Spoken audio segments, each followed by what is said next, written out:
Food Network has had its fair share of interesting characters and hosts, but none quite like the one who plotted to kill his wife. Juan-Carlos Cruz may have been a heart-healthy chef, but there was nothing healthy about his personal relationships.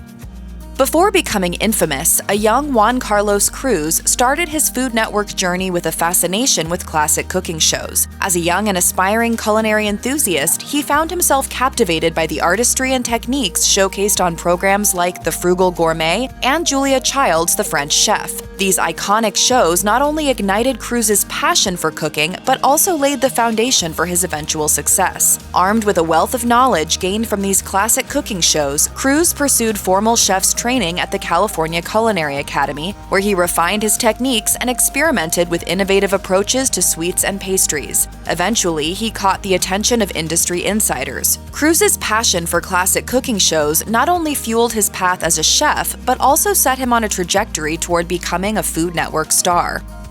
Many chefs go on to cook for celebrities during their careers, and so did Cruz. Following his graduation from the California Culinary Academy in 1993, Cruz embarked on a culinary journey that led him to rub shoulders with some of the entertainment industry's most prominent figures. He kick-started his post-graduation career as the pastry sous chef at the esteemed Hotel Bel Air in Los Angeles. In this coveted role, Cruz's culinary talents were put to the test as he crafted exquisite confections for A-list personalities such as Oprah Winfrey, Julia Roberts, and Jack Nicholson. Cruz's tenure at the Hotel Bel Air served as a pivotal point in his career that allowed him to hone his skills in a high-pressure, high-profile environment. The opportunity to create delectable desserts for Hollywood's elite not only showcased his proficiency in the culinary arts, but also garnered him a reputation as a skilled and innovative pastry chef. As Cruz's journey continued, his encounters with these renowned personalities undoubtedly contributed to his eventual rise to fame as a Food Network star. Well, I am a heart-healthy chef. I used to be a big fat chef. Hard to believe, huh? Cruz's transformation was undoubtedly a weight loss success story that skyrocketed him to fame. Initially working as a pastry chef at Los Angeles' prestigious Hotel Bel Air, Cruz found himself caught in the swirl of indulgence, which led to his weight surging to 280 pounds.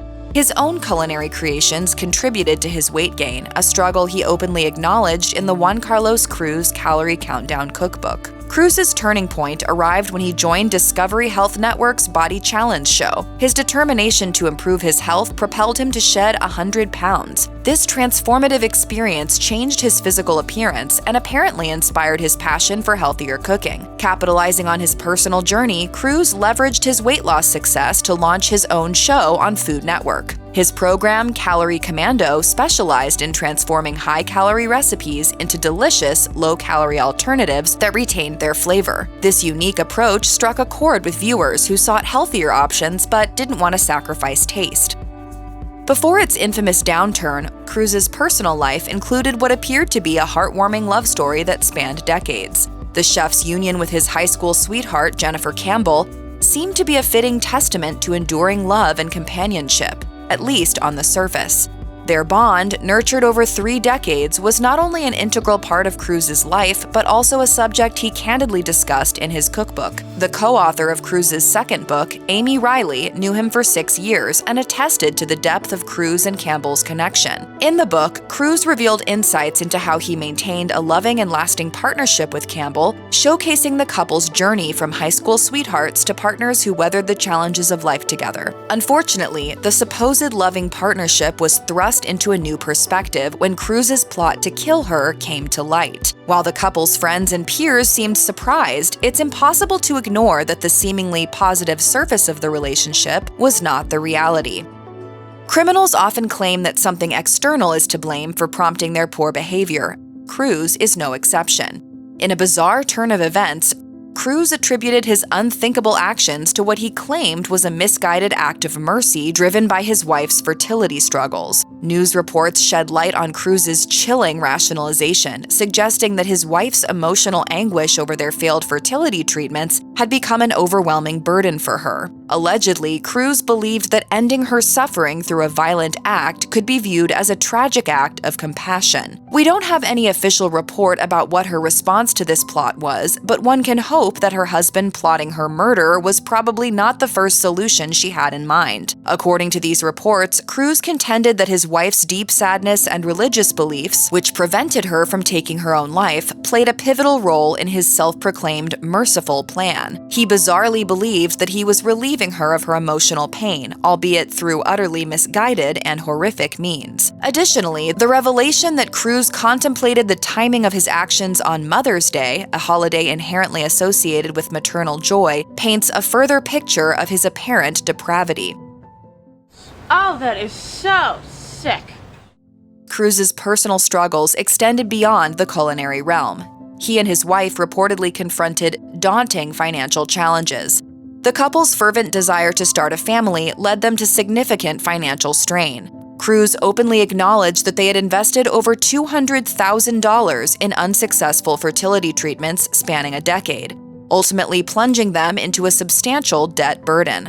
The weight of their financial situation likely added an extra layer of complexity to Cruz's life as he simultaneously managed his burgeoning culinary career and confronted personal hardships. Whether Cruz and his wife were financially strained or not, that didn't justify planning to kill his wife, which he was in the midst of doing. Cruz's already dark and disturbing plot took an unusual turn when it was revealed that he claimed to have drawn inspiration from a mystery novel for his plan to kill his wife, Jennifer. Among the emotional strain of his wife's illness and their shared fertility issues, the depths of his desperation and the intricacies of his plan emerged. While we do not know which novel he chose as a source of morbid inspiration, Cruz reportedly credited the unmentioned novel with inspiring the basis for his attempt to solicit hitmen to kill his wife. Unfortunately, in Cruz's case, a sinister impulse seemed to prevail over moral logic and humanity.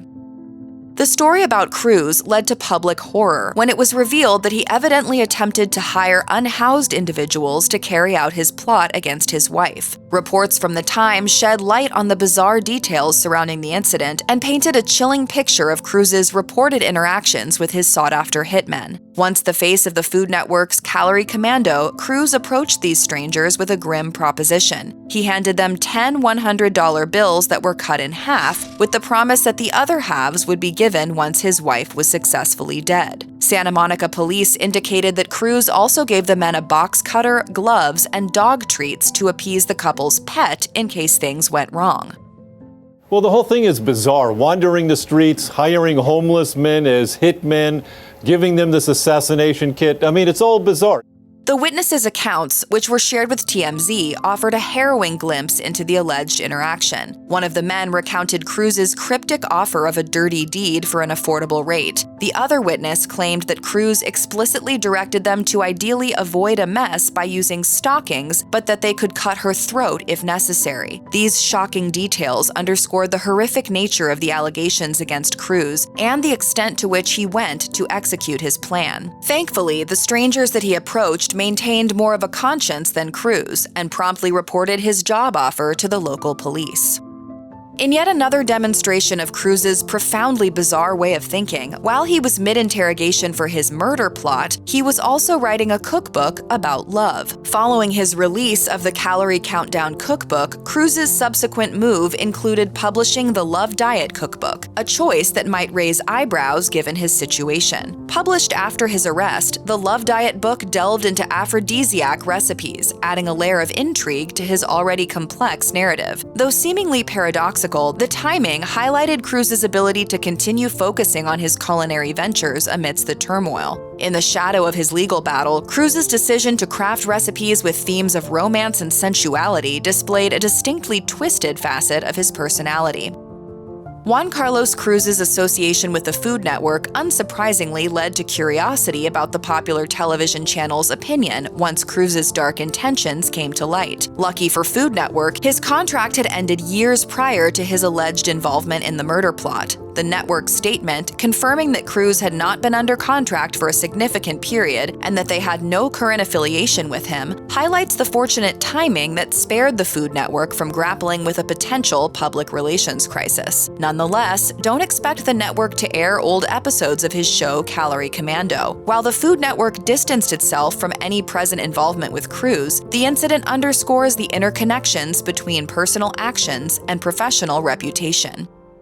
Cruz's grim legal journey culminated on a Monday in 2010 when he was sentenced to 9 years in prison for orchestrating his plot to solicit 2 men to kill his wife. The severity of the sentence reflected the gravity of the crime he had been accused of committing, and after having faced a series of legal proceedings, Cruz's sentencing marked a significant chapter in a case that had garnered considerable attention. The 9-year prison term represented the weight of the consequences for his alleged actions, with the justice system responding strongly to the disturbing allegations against him. Cruz's release date has come and gone. He served his time, but his disturbing actions will be forever linked to the narrative of his culinary career and subsequent downfall.